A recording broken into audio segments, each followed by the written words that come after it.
ಜ್ಯೋತಿಯ ವರ್ತನೆ ವಿಚಿತ್ರವಾಗುತ್ತಿದೆ.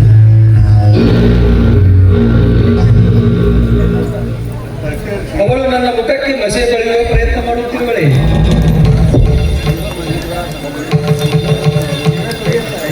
ಯಾಕ್ರಿ ಏನೋ ವಿಚಾರ ಮಾಡಕತ್ತಿರಲ್ಲ?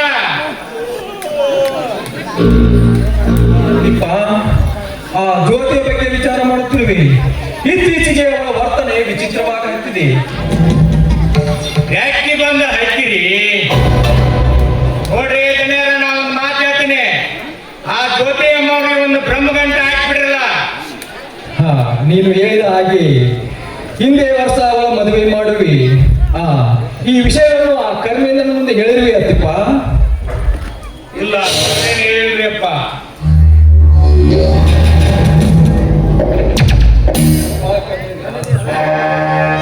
ಈಗ ನಿನ್ನ ಸುದ್ದಿಯನ್ನೇ ಮಾತನಾಡುತ್ತಿದ್ದೆವು. ನಿನಗೆ 100 ವರ್ಷ ಆಯುಸ್ಸು. ನನ್ನ 100 ವರ್ಷದ ಮಾತಿರಲಿ, ಮೊದಲು ನಿನ್ನ ಮನೆತನದ ಮರ್ಯಾದೆಯನ್ನು ಉಳಿಸಿಕೋ. ಏನು? ನನ್ನ ಮನೆತನದ ಮರ್ಯಾದೆ? ನೀನು ಆಡುತ್ತಿರುವ ಮಾತನಾಡುತ್ತ ಅರ್ಥವಿಲ್ಲದ ವ್ಯರ್ಥವಾಗದ ಮಾತುಗಳನ್ನಾಡುವನಲ್ಲ ಈ ಕರ್ಮೇಂದ್ರ. ನಿನ್ನ ಮಗಳು ಜ್ಯೋತಿ ದರಿದ್ರನೋರ್ವನ ತೋಟಕ್ಕೆಯಲ್ಲಿ ರತಿ ಕ್ರೀಡೆಯಾಡುತ್ತಿದ್ದಾಳೆ. ಅವಳ ತೋಟಕ್ಕೆಯಲ್ಲಿ ರತಿ ಕ್ರೀಡೆ ಆಡುತ್ತಿದ್ದಾಳೆ. ಕರ್ಮೇಂದ್ರ, ನೀನು ಹೇಳುವ ಮಾತು ನಿಜವೇ? ನಾನೇಗೆ ಸುಳ್ಳು ಹೇಳಲಿ ಮಾವ? ದಿನ ಬೆಳಗಾದರೆ ಮತ್ತೊಬ್ಬರ ಮನೆಗೆ ಪತ್ರಿಕೆ ಹಂಚಿ ಜೀವನ ಸಾಗಿಸುತ್ತಿರುವ ಆ ದರಿದ್ರ ಶಂಕರನೊಡನೆ ಪ್ರೇಮ ಚೆಲ್ಲಾಟ ನಡೆಸುತ್ತಿದ್ದಾಳೆ. ನಿನ್ನ ಈ ವರ್ತನೆ ನೋಡ್ರಿ ದಣಿಯರ, ನಾವು ಮಾತಾಡೋಮ್ರೆ. ನಿನ್ನ ಈ ವರ್ತನೆ ಸರಿಯಲ್ಲ ಅಂದದ್ದಕ್ಕೆ ನನ್ನನ್ನೇ ಅವಮಾನಿಸಿ ಕಳಿಸಿದ್ದಾಳೆ. ನೋಡ್ರಿ ದಣಿಯರ, ನಾನು ಜನ ಮಾತಾಡೋದು ಕೇಳಿನಿ.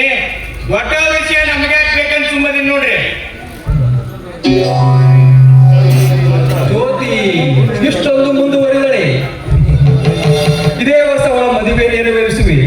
ಕರ್ಮೇಂದ್ರ, ಬೇಗವಾಗಿ ಡಾಕ್ಟರ್ ವೀರೇಂದ್ರನ್ನು ಕರೆದುಕೊಂಡು ಬಾ. ಮಾವ, ನೀವೇನು ಆ ವೀರೇಂದ್ರನಿಗೆ ಮಾತು ಕೊಟ್ಟಿದ್ದೀರಿ ನಿಜ. ಅವನನ್ನು ಅವಳು ಮದುವೆಯಾಗಲು ಒಪ್ಪದಿದ್ದರೆ ಅವಳನ್ನು ಒಪ್ಪಿಸುವ ಜವಾಬ್ದಾರಿ ನನ್ನದು. ನೋಡ್ರಿ, ವೀರೇಂದ್ರನ್ ರೊಟ್ಟಿಗೆ ಯಾರು ತುಪ್ಪ ಬೆತ್ತು ನೋಡ್ರಿ. ಏನು ಮಾತಾಡುತ್ತಿದ್ದೀಪ್ಪ? ಏನು ವಿಚಾರ ಮಾಡುತ್ತಿವೆ? ಏನಿಲ್ಲ ಅಪ್ಪಾರ, ಆ ಜ್ಯೋತಿಯರ ಬಗ್ಗೆ ವಿಚಾರ ಮಾಡಕತ್ತಿದ್ದೀನ್ರಿ. ನಾ ಬರ್ರಿ.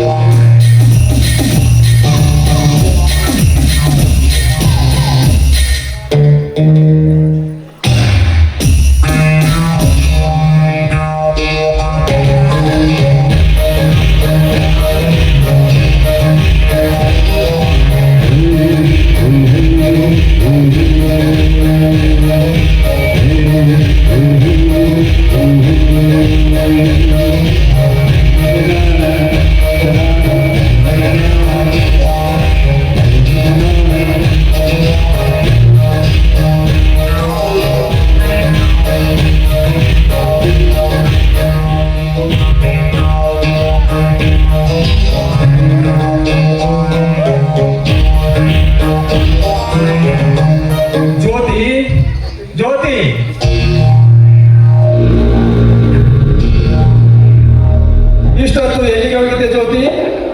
ನಾನು ನನ್ನ ಗೆಳತಿ ರೇಖಾಳ ಮನೆಗೆ. ರೇಖಾಳ ಮನೆಗೋ ಅಥವಾ ಶಂಕರನೊಂದಿಗೋ? ಅಂದ್ರೆ ನಿಮಗೆ ವಿಷಯ ತಿಳಿದಿದೆ. ಹೌದು ಅಪ್ಪಾಜಿ, ನಾನು ಶಂಕರನನ್ನ ಮನಸಾಗಿ ಪ್ರೀತಿಸ್ತಾ ಇದ್ದೀನಿ. ಅವಳನ್ನೇ ಮದುವೆ ಆಗಬೇಕು ಅಂತ ನಿರ್ಧರಿಸಿದ್ದೀನಿ. ಏನು ನುಡುತ್ತಿರುವೆ? ದಿನಗಳಾದರೆ ಬೀದಿ ಬೀದಿ ಅಲೆದಾಡಿ ಪೇಪರ್ ಹಂಚುತ್ತಿರುವ ಭಿಕಾರಿಯನ್ನು ಬೀರಿಸಿದರೆ ನಿನಗೆ ನಾಚಿಕೆ ಆಗಲಿಲ್ಲವೇ? ಅಪ್ಪಾಜಿ, ಪ್ರೀತಿಸಿದವರನ್ನ ಮೆಚ್ಚಿ ಮದುವೆಯಾಗಲು ನಾಚಿಕೆ ಏತಕ್ಕೆ ಬೇಕು? ಇಂದು ಶಂಕರ್ ಹಣದಿಂದ ಬಡತನಿರಬಹುದು, ಆದರೆ ಅವರಲ್ಲಿರೋ ರೂಪ ವಿದ್ಯೆಗೆ ಬಡತನವಿಲ್ಲ. ಇಂದು ಹಣವಿಲ್ಲದವಳು ನಾಳೆ ಶ್ರೀಮಂತನಾಗಬಹುದಲ್ಲ. ಜ್ಯೋತಿ, ಈಗಿನ ಉಪದೇಶ ನನಗೆ ಬೇಕಾಗಿಲ್ಲ. ಇಂದಿನಿಂದ ಶಂಕರ್ ಸೇರಬಾರದು. ಇದು ನನ್ನ ಆಜ್ಞೆ. ಅಪ್ಪಾಜಿ, ಶಂಕರ್ ನನ್ನ ಬಾಳಿನ ಸಂಗಾತಿ ಎಂದು ತಿಳಿದು ಅವರನ್ನ ಮದುವೆಯಾಗಲು ನಾನು ನಿರ್ಧರಿಸಿದ್ದೇನೆ. ಜ್ಯೋತಿ, ಯಾವ ಸುಖ ಅಂತಸ್ತು ಇದೆ ಅಂತ ಅವನ ಕೈ ಹಿಡಿಯಲು ನಿರ್ಧರಿಸಿರುವೆ? ಅಪ್ಪಾಜಿ, ಸದ್ಗುಣವಂತ ಯುವಕರ ಕೈ ಹಿಡಿಯಲು ಐವತ್ತು ಐಶ್ವರ್ಯ ಏಕೆ ಬೇಕು? ಅಪ್ಪಾಜಿ, ಒಂದೊಂದು ಪುಟಗಳನ್ನ ತೆರೆವಿ ನೋಡಿ. ಜ್ಯೋತಿ, ಯಾವ ಸುಖವನ್ನ ನೋಡಿ ಅಲ್ಪಾಯುಷ್ಯ ಸತ್ಯವಾನನ ಕೈ ಹಿಡಿದರು. ಯಾವ ಅಂತಸ್ತನ್ನ ನೋಡಿ ಬೂದಿಯನ್ನ ಪಡೆದುಕೊಂಡಿರೋ ಆ ಮಹೇಶ್ವರನನ್ನ ವರಿಸಿದರು. ಆ ದಕ್ಷ ಬ್ರಹ್ಮರಾಜನ ಮಗಳು ಪಾರ್ವತಿ. ಹೇಳಿ ಅಪ್ಪಾಜಿ, ಈ ನನ್ನ ಪ್ರಶ್ನೆಗೆ ಉತ್ತರ ಕೊಡಿ. ಜ್ಯೋತಿ, ಈಗಿನ ಪಾಠ ನನಗೆ ಹೇಳಬೇಡ. ನಾನು ನಿಶ್ಚಯಿಸಿದವರನ್ನ ಕೈ ಹಿಡಿಯಲೇಬೇಕು. ಅವನ ಕೈಯಿಂದ ನನ್ನ ಕೊರಳಿಗೆ ತಾಳಿ ಕಟ್ಟಿಸಿವೆ. ಇದೇ ನನ್ನ ನಿರ್ಧಾರ. ಅಪ್ಪಾಜಿ, ನೀವು ಹೇಗೆ ಅವರಿಗೆ ವಚನ ಕೊಟ್ಟಿದ್ದೀರೋ ನಾನು ಹಾಗೆ. ನಾನು ಪ್ರೀತಿಸ್ತಾ ಇರೋ ಶಂಕರನಿಗೆ ವಚನ ಕೊಟ್ಟಿದ್ದೇನೆ. ನೋಡಿ ಅಪ್ಪಾಜಿ, ನಿಮ್ಮ ಬಳಿಯಲ್ಲಿ ಆಸ್ತಿ ಅಂತಸ್ತಿನ ಬಳಿ ಕಟ್ಟಿರುವ ಆ ಭೂತವನ್ನ ಹೊಡೆದು ಉಳಿಸಿ. ಒಂದು ವೇಳೆ ನಾನು ಮದುವೆ ಒಪ್ಪಿಗೆ ಕೊಡದಿದ್ದರೆ? ನೀನು ನನಗೆ ಜನ್ಮ ಕೊಟ್ಟ ತಂದೆ ಎಂಬ ಮೋಹವನ್ನ ಬರಿತು ನಾನು ಪ್ರೀತಿಸಿದ ಶಂಕರನೊಂದಿಗೆ ಹೋಗ್ಬೇಕಾಗುತ್ತೆ. ಅವಿವೇಕಿ, ಹೆತ್ತ ತಂದೆಯನ್ನೇ ಮರೆತು ಅವಳನ್ನು ಬೆನ್ನು ಹತ್ತಲು ಹೊರತಿರುವೆಯಾ? ನೋಡು ಜ್ಯೋತಿ, ಒಂದು ವೇಳೆ ನನ್ನ ಮಾತು ಮೀರಿ ಅವಳ ಕೈ ಹಿಡಿದಿದ್ದಾದರೆ ಈ ನಿನ್ನ ತಂದೆಯ ಸರ್ವ ಆಸ್ತಿಯಲ್ಲಿ ಒಂದು ಬಿಡಿಗಾಸು ಸಿಗುವುದಿಲ್ಲ. ಜೋಕೆ. ಬೇಡ ಅಪ್ಪಾಜಿ, ಬೇಡ. ನಿನ್ನ ಆಸ್ತಿ ಅಂತಸ್ತು ನನಗೇನು ಬೇಕಾಗಿಲ್ಲ. ನಾನು ಕೈ ಹಿಡಿಯೋ ಶಂಕರನೇ ನನಗೆ ಆಸ್ತಿ. ಅವನ ಪ್ರೀತಿಗೆ ನನಗೆ ಐಶ್ವರ್ಯ. ಹಾಗಾದರೆ ನಿನಗೆ ಈ ಮನೆಯ ಬಾಗಿಲು ಶಾಶ್ವತವಾಗಿ ಮುಚ್ಚುತ್ತದೆ. ಎಚ್ಚರ. ಅಪ್ಪಾಜಿ, ಹೆಣ್ಣಿಗೆ ತನ್ನದೇ ಆದ ಶಾಶ್ವತ ವಸ್ತು ಎಲ್ಲಿದೆ? ಈ ಪ್ರಪಂಚದಲ್ಲಿ ಹೆಣ್ಣು ಪರಾಜಿತ. ಮದುವೆಗೆ ಮೊದಲು ತಂದೆಯಾಗ್ತಿಲ್ಲ, ಮದುವೆಯಾದ ಮೇಲೆ ಗಂಡನ ಆದಿಲ್ಲ, ಮುಪ್ಪಿನಲ್ಲಿ ಸ್ವಾಧೀನ. ಹೀಗಿರುವಾಗ ಹೆಣ್ಣಿಗೆ ತನ್ನದೇ ಒಬ್ಬ ಅಧಿಕಾರ ಇದುವರೆಗೂ ಬರಲಿಲ್ಲ ಅಪ್ಪಾಜಿ. ಜ್ಯೋತಿ, ನಿನ್ನ ಬಾಯಿಂದ ನೀನೇ ಹೇಳಿರುವೆ ಹೆಣ್ಣಿಗೆ ಮೊದಲು ತಂದೆಯ ಅಧೀನ ಅಂತ. ಈಗ ನೀನು ನನ್ನ ಅಧೀನ. ನನ್ನ ಮಾತು ಕೇಳಲೇಬೇಕು.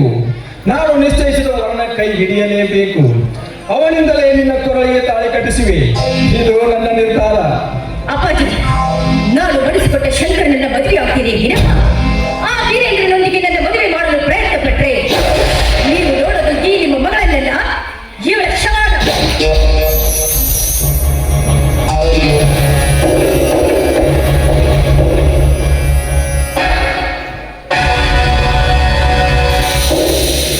ಮಾತಿಗೆ ಮಾತು ಉತ್ತರಿಸುವಳು. ನಾನಾದರೂ ಏನು ಮಾಡಲಿ? ನನ್ನ ಮಾತಿಗೆ ಬೆಲೆಯೇ ಇಲ್ಲ.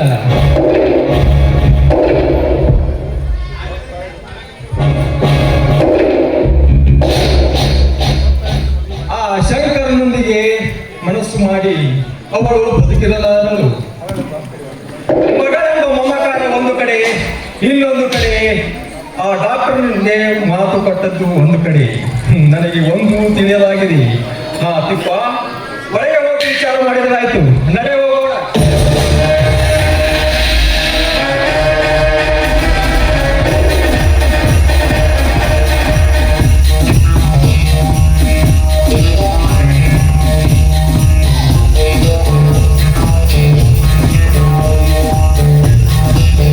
ಇವನು ಒಟ್ಟ ವೈಲ್ಪನ ಚಲೋ ಚಲೋ ಬೈ ಬಂದಾವು.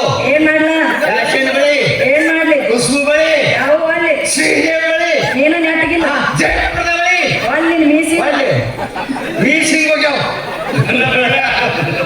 ಹ್ಯಾಂಗೆ ನೋಡು ಮಗ, ಕುಪ್ಪಿದ ಜೇಡಗೇನ.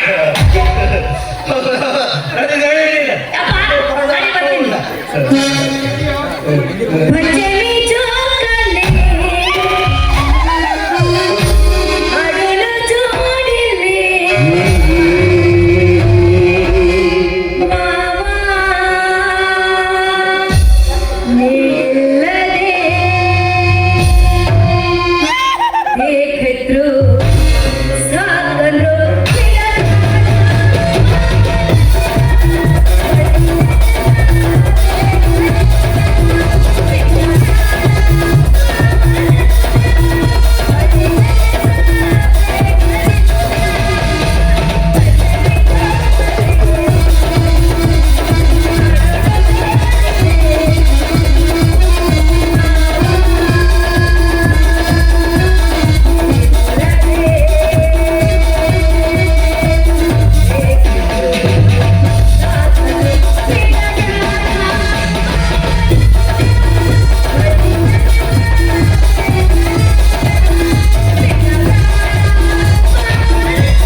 ಗಂಗ,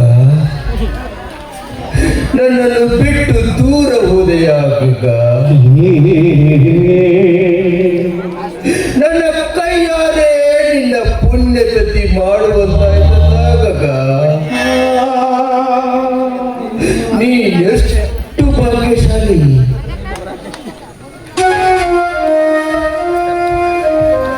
ದುಃಖಿಸಬೇಡಪ್ಪ ಕುಮಾರ, ದುಃಖಿಸಬೇಡ.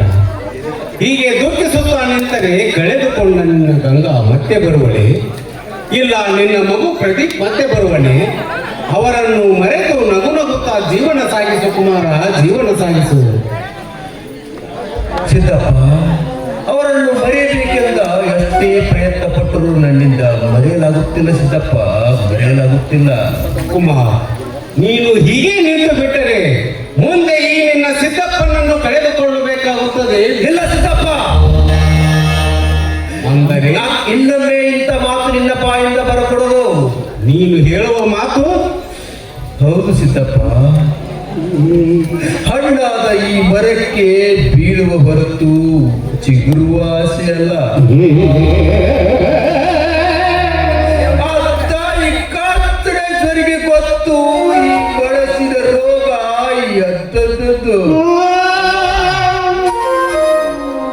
ನಿನ್ನ ಮನಸ್ಸಿನ ರೋಗ ಬಿಡಬೇಕಾದರೆ ನೀನು ನಿನ್ನ ಹೆಂಡತಿ ಗಂಗಾ ಮತ್ತು ಪ್ರದೀಪನನ್ನು ಮರೆತು ನೀನು ಮತ್ತೆ ಪೊಲೀಸ್ ಅಧಿಕಾರಿಯಾಗಿ ನಿನ್ನ ಬಾಳಿನಲ್ಲಿ ಬಿರುಗಾಳಿ ಬೀಸಿದವರ ರುಂಡವನ್ನು ಕಡಿದು ಚಂಡಾಡಿದ ಮೇಲೆ ನಿನ್ನ ಮನಸ್ಸಿಗೆ ನೆಮ್ಮದಿ ಸಿಗುತ್ತದೆ.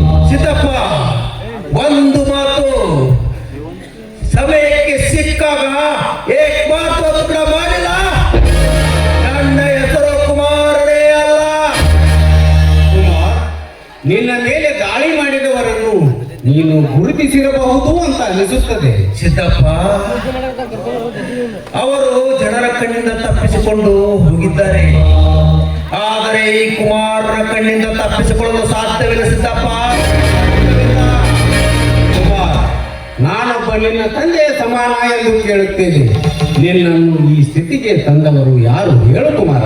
ಸಿದ್ದಪ್ಪ, ನನ್ನ ಪಾಲಿಗೆ ಬಿರುಗಾಳಿಯಾಗಿ ನನ್ನ ಧರ್ಮ ಪತ್ನಿ ಗಂಗಾಳ ಪಾಲಿಗೆ ದುಶ್ಯಾಸರಾಗಿ ಪ್ರೀತಿಯಿಂದ ಸಾಕಿ ಬೆಳೆಸಿದ ನನ್ನ ಕಂದರಿಗೆ ಬೆಂಬಲಾಗಿ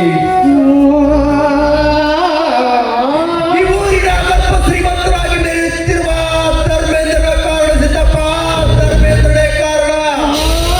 ಹೇಳುತ್ತಿರುವೆ ಕುಮಾರ, ಊರಲ್ಲಿ ಧರ್ಮದಿಂದಲೇ ವಿಶ್ವಕ್ಕೆ ಶಾಂತಿ ಎಂದು ಇನ್ನೊಬ್ಬರ ಮನೆಗೆ ಬುದ್ಧಿ ಹೇಳಲು ಬಂದು ಎಲ್ಲ ಜನರ ಕಣ್ಣಿಗೆ ಮಣ್ಣು ಹಾಕಿ ಧರ್ಮದಿಂದಲೇ ನಡೆಯುತ್ತೇನೆಂದು ಹೇಳಿ ಧರ್ಮೇಂದ್ರ ಎಂದು ಹೆಸರನ್ನಿಟ್ಟುಕೊಂಡು ತಿರುಗುತ್ತಿರುವ ಆ ಸಾಹುಕಾರ ಧರ್ಮೇಂದ್ರನೇ. ಆ ಸಾಹುಕಾರ ಧರ್ಮೇಂದ್ರನೇ ನನ್ನ ಈ ಪರಿಸ್ಥಿತಿಗೆ ಕಾರಣ. ಊರಲ್ಲಿ ನಾನೇ ಶ್ರೀಮಂತನೆಂದು ತಿರುಗುತ್ತಿದ್ದಾನೆ ದುಶ್ಯಾಸನಾಗಿ. ಅವನಿಗೇನು ಗೊತ್ತು ನನ್ನ ಹಿಂದೆ ಕೃಷ್ಣ ಇದ್ದಾನೆ ಎಂಬುದು. ಕೃಷ್ಣನ ನೆನಪು ಮಾತನಾಡುತ್ತಿರುವಿರಲ್ಲ, ಏನು? ಏನು ಇಲ್ಲ ಭಾಷಕರ್, ನಿಮ್ಮ ತಂದೆ ಶಂಕರ್, ನನ್ನ ಮಗ ಶಂಕರ ಮದುವೆ ವಿಚಾರ ಮಾಡುವುದಿಲ್ಲ ಅಂದರು. ಅದಕ್ಕೆ ನಿನ್ನ ಶಂಕರನ ಮದುವೆ ಅನ್ನುವಷ್ಟರಲ್ಲಿ ನೀನೇ ಬಂದೆ. ಹಾ ಶಂಕರ್, ನಿನ್ನ ಮದುವೆ ವಿಷಯ ಏನಂದು ಹೇಳಪ್ಪ. ಏನು ಹೇಳಲಿ ಕುಮಾರ, ನನ್ನ ಮದುವೆ ವಿಚಾರ. ಯಾಕೆ ಶಂಕರ್, ನಿನಗೆ ಮದುವೆ ಆಗಲು ಇಷ್ಟವಿಲ್ಲವೋ ಅಥವಾ ನಮಗೆ ತಿಳಿಯದ ಹಾಗೆ ಯಾರನ್ನಾದರೂ? ಕುಮಾರ, ನಿಮ್ಮನ್ನೆಲ್ಲ ಬಿಟ್ಟು ಅವಳನ್ನು ಏಕೆ ಪ್ರೀತಿಸಲಿ? ಒಂದು ಮಾತು ಶಂಕರ್, ನಿನ್ನ ಮೇಲಿನ ಭಾವನೆಯಿಂದ ಈ ಮಾತನ್ನು ಹೇಳುತ್ತೇನೆ. ಮನೆಗೆ ಮುತ್ತಿನ ಮಗನಾಗು, ಮಲ್ಲಿಗೆಯ ಕಾಲದಲ್ಲಿ ಮದುವೆಯಾಗು, ಸಂಪಿಗೆಯ ಕಾಲದಲ್ಲಿ ಶ್ರೀಮಂತನಾಗು, ಕಣಕವೆಂಬ ಕಾಲದಲ್ಲಿ ಗಂಗನನ್ನು ಪಡೆ. ಶಂಕರ್, ಶ್ರೀಮಂತಿಕೆ ಬಂದಾಗ ಈ ಕುಮಾರನನ್ನು ಮರೆಯದಿರು ಶಂಕರ್, ಮರೆಯದಿರು. ಹಾ ಶಂಕರ್, ನೀನು ಇಲ್ಲಿಗೆ ಬಂದ ವಿಷಯ ಏನಪ್ಪ? ನನ್ನ ಕೆಲಸ ಏನೂ ಇಲ್ಲ. ನನ್ನ ಗೆಳೆಯನ ಮನೆ ಇಲ್ಲೇ ಹತ್ರ ಇತ್ತು, ಅವನಿಗೆ ಭೇಟಿಯಾಗಿ ಹೋಗೋಣ ಅಂತ ಬಂದೆ. ಅಂದ ಹಾಗೆ ಅಪ್ಪಾಜಿ ನೀವು ಇಬ್ಬರು ಕೂಡಿ ಬಂದಿರುವಿರಲ್ಲ, ಏನು ವಿಷಯ? ಹಾ ಶಂಕರ್, ಏನು ವಿಷಯ ಇಲ್ಲಪ್ಪ, ವಿಷಯ ನಾಳೆ ಇದೆ. ಅಂತದೇನಪ್ಪ ಶಂಕರ್? ಏನು ಶಂಕರ್, ಇಷ್ಟು ಬೇಗ ನೀನು ಮರೆತು ಬಿಟ್ಟೆಯಾ? ವಿಚಾರ ನಾಳೆ ಪ್ರದೀಪನ ಹುಟ್ಟುಹಬ್ಬದ ದಿವಸ. ಪ್ರತಿ ವರ್ಷ ಅವನ ಹುಟ್ಟುಹಬ್ಬವನ್ನು ಬಹಳ ವಿಜೃಂಭಣೆಯಿಂದ ಆಚರಣೆ ಮಾಡ್ತಾ ಇದ್ದೀವಿ. ಆದರೆ ಏನು ಮಾಡುವುದು, ವಿಧಿ ಹಣೆ ಬರಲ್ಲ. ಆಯ್ತು, ನಾಳೆ ಅವನ ಫೋಟೋ ಇಟ್ಟು ಪೂಜೆ ಮಾಡೋಣ ಏನನ್ನ? ಅದಕ್ಕೆ ಅಪ್ಪ ನಾನು ಕುಮಾರ್ ಸಂತೆ ತರಲು ಭೇಟಿಗೆ ಬಂದದ್ದು. ಹಾ ಶಂಕರ್, ನಾಳೆ ನೀನು ಕಾಲೇಜಿಗೆ ರಜೆ ಹಾಕಿ ಬಾ. ನಮ್ಮ ಗಂಗಮ್ಮನ ಪುಣ್ಯತಿಥಿ ಇಟ್ಟುಕೊಂಡಿದ್ದೇವೆ. ಆಯ್ತು ಅಪ್ಪಾಜಿ, ರಜೆ ಹಾಕುತ್ತೇನೆ. ಹಾ ಕುಮಾರ್, ನಾವು ಹೊರಡೋಣವೇ? ಹಾ ಸಿದ್ದಪ್ಪ, ಇಲ್ಲೇ ನಮ್ಮ ಪಕ್ಕದಲ್ಲಿ ನಮ್ಮ ಗೆಳೆಯನ ಮನೆ ಇದೆ. ಅವನಿಗೆ ಭೇಟಿಯಾಗಿ ಪುಣ್ಯತಿಥಿಗೆ ಬರಲು ಅಂತ. ಆಯ್ತು, ನಡೆಯಪ್ಪ, ಹೋಗೋಣ.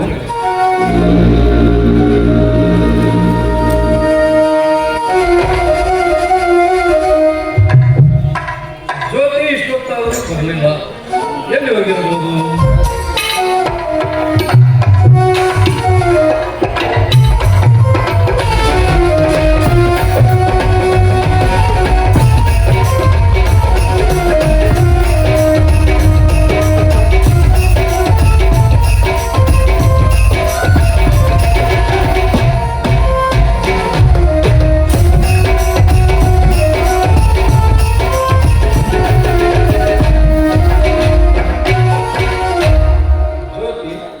ನೀನು ಕಣ್ಣು ಮುಚ್ಚಿದರೆ ನನಗೆ ಗೊತ್ತಾಗುವುದಿಲ್ಲ ತಿಳ್ಕೊಂಡಿದ್ದೆ. ಹೌದು ಶಂಕರ್, ನಾನು ಎಂಬುದು ಹೇಗೆ ತಿಳಿಯಿತು? ಜ್ಯೋತಿ, ನಿನ್ನ ತಂಪಾದ ಈ ಕೈಗಳು ನನ್ನ ಕಣ್ಣುಗಳನ್ನು ಸ್ಪರ್ಶಿಸಿದಾಗ ನನ್ನ ಬಾಳಿನ ಸಂಗಾತಿ, ನನ್ನ ಕನಸಿನ ರಾಣಿ ನೀನೇ ಬಂದಿರುವೆ ಎಂದು ಗೊತ್ತಾಯಿತು. ನೀನು ಕಾಲಲ್ಲಿ ಹಾಕಿರುವ ಕಾಲ್ಗೆಜ್ಜೆ ನನ್ನ ಕಿವಿಯಲ್ಲಿ ಸುರವಾಗಿ ಕೇಳಿಸಿತು. ಹಾ, ಅಂದಾಗೆ ಯಾಕೋ ನಿನ್ನ ಮುಖ ಸಪ್ಪಗಾಗಿದೆಯಲ್ಲ? ಇಲ್ಲ ಶಂಕರ್, ನಮ್ಮಿಬ್ಬರ ಪ್ರೇಮ ವಿಲಾಸವನ್ನ ಬಿಚ್ಚಿಡಬೇಕಾಗಿದೆ. ಯಾಕೆ ಜ್ಯೋತಿ ಇದಂತ ಮಾತು? ನಿಮ್ಮ ಮಾವ ನಮ್ಮ ಪ್ರೇಮ ಬಂಧನಕ್ಕೆ ಏನಾದರೂ?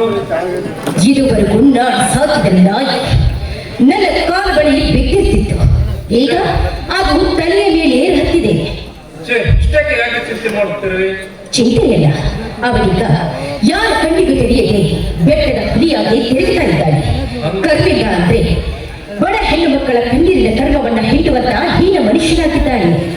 ಅಂದರೆ ಅವನು ವಿಶ್ವಾಸವಾಗಿದ್ದಾನೆ. ವಿಷ ಸರ್ಪ ಅಷ್ಟೇ ಅಲ್ಲ, ನಮ್ಮ ದಾರಿಯಲ್ಲಿ ಘಟ ಸರ್ಪವಾಗಿ ನಿಂತಿರುವನು. ಆ ಸರ್ಪದ ಹಲ್ಲನ್ನ ಕೀಳಬೇಕಾದ್ರೆ ನೀನು ಹಾವಾಡಿಗಳಾಗಿ ಅವನೊಂದಿಗೆ ಆಟವಾಡಬೇಕು. ನಮ್ಮ ಮುಂದಿನ ಕಾರ್ಯಗಳು ಸಾಗುವುದು. ನಿನ್ನ ಮಾತಿನ ಅರ್ಥ ನನಗೆ ತಿಳಿಯಲಿಲ್ಲ. ನೀವು ಸ್ವಲ್ಪ ದಿವಸ ನನ್ನನ್ನು ಬಿಟ್ಟು ದೂರವಿರು. ಹಾ, ಆಯ್ತು ಜ್ಯೋತಿ, ಇಲ್ಲಿಂದ ಸ್ವಲ್ಪ ದಿವಸ ನಾನು ದೂರ ಇರುತ್ತೇನೆ. ಅಲ್ಲಿಯವರೆಗೆ ಒಂದು ಗೀತೆಯನ್ನು ಹಾಡಬಹುದೇ? ನೀನೇ ನನ್ನ ಬಾಯಿಯ ದೇವರು.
ಇಲ್ಲಿ ಬಾ. ನೋಡು, ಹೊರಗಡೆ ಯಾರೋ ಪೇಷಂಟ್ ಬಂದಾಗ ಕಾಣಿಸ್ತಾ ಇದೆ. ನೀನು ಒಳಗಡೆ ಹೋಗಿ ರೆಸ್ಟ್ ತಗೊಂಬ. ಓಕೆ, ಒಳಗಡೆ.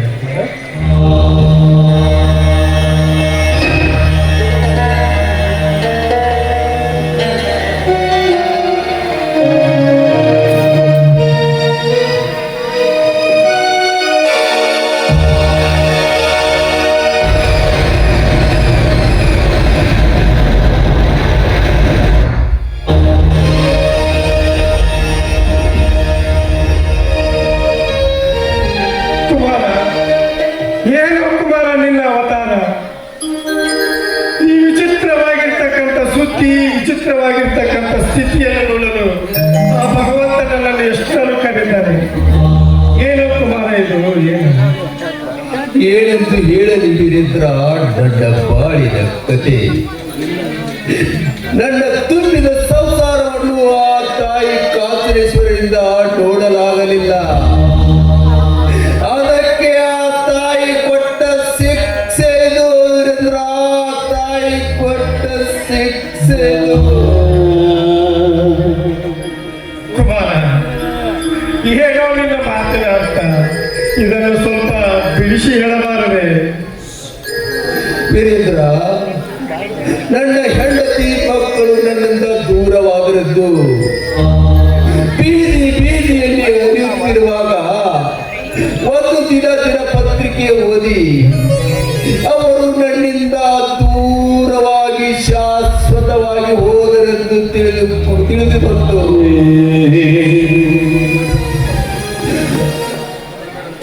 ಅವರನ್ನೆಲ್ಲ ನಾನು ಕಳೆದುಕೊಂಡದ್ದು ನನಗೆ ಗೊತ್ತಾಯಿತು.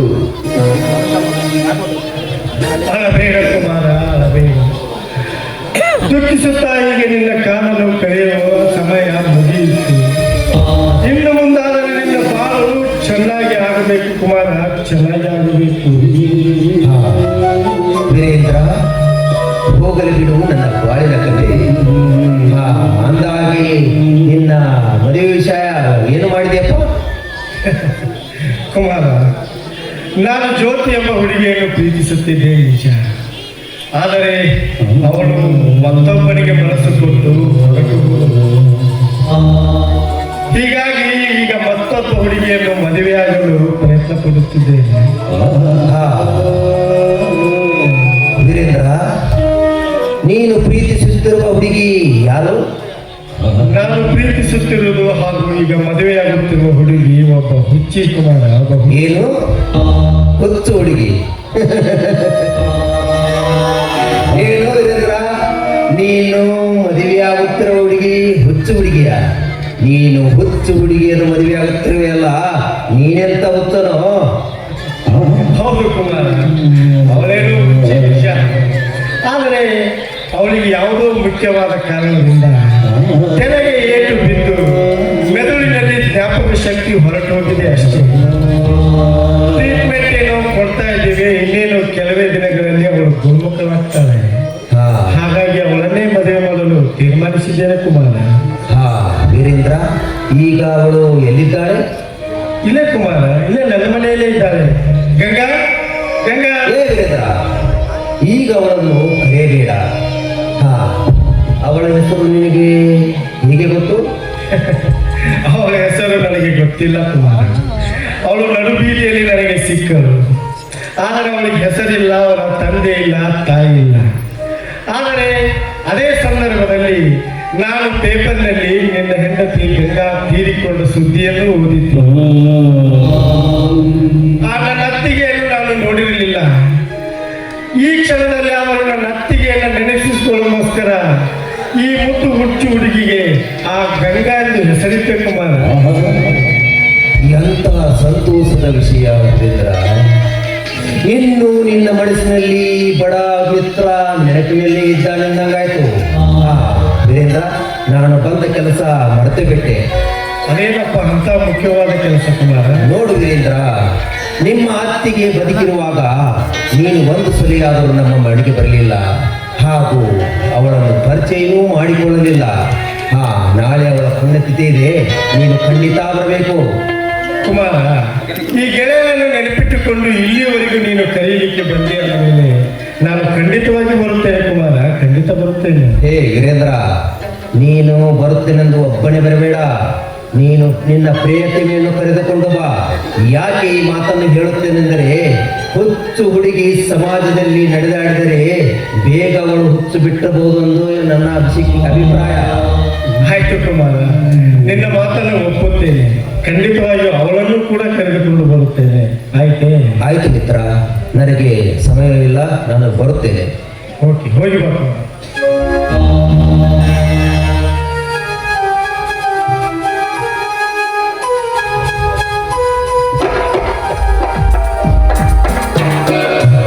ಮಿತ್ರನನ್ನು ಕಳೆದುಕೊಂಡು ನನ್ನ ದೇಹದಲ್ಲಿರುವ ಒಂದು ಅಂಗಾಂಗವೇ ಹೋದಾಗೆ ಆಗಿತ್ತು. ಆದರೆ ಇವತ್ತು ಮರಳಿ ನನ್ನ ಮಿತ್ರ ನನ್ನ ಬಳಿ ಬಂದ. ಈ ಸಂತೋಷದ ಸಮಯ ಆ ಕಾಂಚನೇಶ್ವರಿ ತಾಯಿ ಕೊಟ್ಟ ವರ ಎಂದು ಭಾವಿಸುತ್ತೇನೆ. ಇದೆ.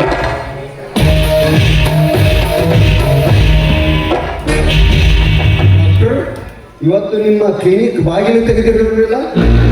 ಹೌದಪ್ಪ ಕರ್ಮೇಂದ್ರ, ಇದೀಗ ತಾನೇ ನನ್ನ ಪ್ರಾಣ ಸ್ನೇಹಿತ ಕುಮಾರ್ ಬಂದಿದ್ದ. ಅವನೊಡನೆ ಮಾತನಾಡುತ್ತಿದ್ದೆ, ಹಾಗಾಗಿ ಕದ ತೆಗೆದಿದ್ದೇನೆ. ಏನು, ಕುಮಾರ ಬಂದಿದ್ದಾನೆ? ಆ ಇನ್ಸ್ಪೆಕ್ಟರ್ ಕುಮಾರ ಬಂದಿದ್ದಾನೆ? ಹೌದು ಕರ್ಮೇಂದ್ರ, ನಾವು ನೀವೆಲ್ಲ ಕಾರ್ ಆಕ್ಸಿಡೆಂಟ್ ನಲ್ಲಿ ಮೃತಪಟ್ಟಿದ್ದ ಎಂದು ತಿಳಿದಿದ್ದ ಅದೇ ನನ್ನ ಸ್ನೇಹಿತ ಕುಮಾರ ಬಂದಿದ್ದ ಕರ್ಮೇಂದ್ರ. ಅದರಲ್ಲಿ ನೀನು ಬಂದ ಕೆಲಸ?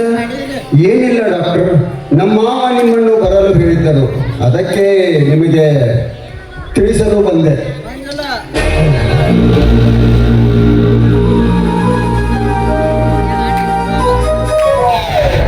ಡಾಕ್ಟರ್, ಇವಳು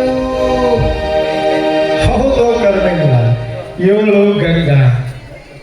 ಯಾಕೆ ಅಷ್ಟೊಂದು ಈಗ ಬಂದವನು ಕುಮಾರ, ಇವಳು ಗಂಗಾ.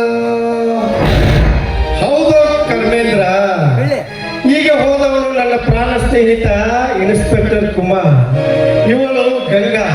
ನೀನೇ ಇಷ್ಟು ಗಾಬರಿಯಾಗಿದ್ದೀಯೋ ಕರ್ಮೇಂದ್ರ? ಏನಿಲ್ಲ ಡಾಕ್ಟರ್, ನಾನಿನ್ನು ಬರುವೆ. ನಮ್ಮ ಮಾವನವರು ಬರಲು ಹೇಳಿದ್ದರು, ಬೇಗ ಬನ್ನಿ.